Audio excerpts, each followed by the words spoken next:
Welcome to 3DE. In this video, we are going to discuss the distillation process.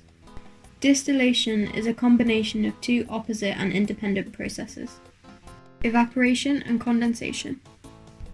Evaporation is when a liquid gets heated to its boiling point and turns from a liquid into a vapor.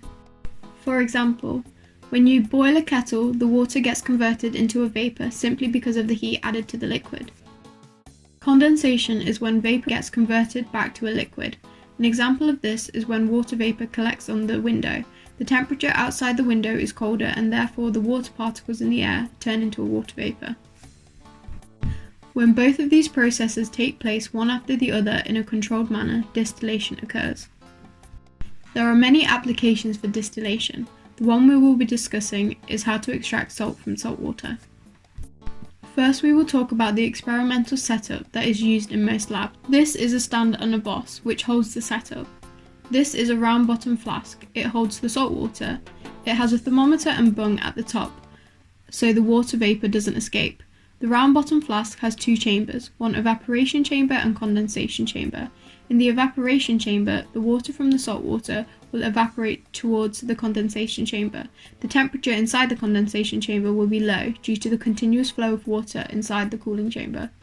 It's connected to a beaker at the end which will collect the condensed water. This is called a Bunsen burner, which is used as a heat source to heat the salt water. Now the experimental process. Switch the Bunsen burner on. Turn the cold water tap on. Once the tap is switched on, the water will flow from the inlet pipe and come out the outlet pipe. Make sure there is no leakage around. Inside the round bottom flask, once the water starts getting heated, the temperature of the water will start to rise. This is indicated by the thermometer. After the temperature starts to increase, the water will start evaporating slowly. As the temperature further increases, the evaporation will be more intense. When it reaches 100 degrees, the water will start boiling and evaporating a lot. When the water evaporates, the vapor will have nowhere to escape and will have to pass through the round bottom flask's throat. As the vapor passes through the condensation chamber, the temperature inside is low, so the vapor will convert back to water, and because of the slope of the chamber, the water will flow down. This water will start getting collected in the beaker. Remember, this water will be free from the salt. On the other hand, as the water keeps boiling and evaporating, salt will start to appear on the bottom of the round bottom flask, as the water will start to become saturated, so any excess salt will start appearing and gradually increase in proportion to the loss of water. This process will continue until the whole of the water is evaporated, condensed, and collected on the beaker.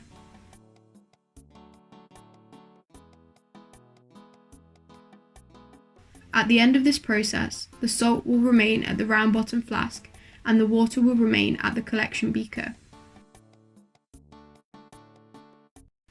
This concludes our video. Thank you for watching.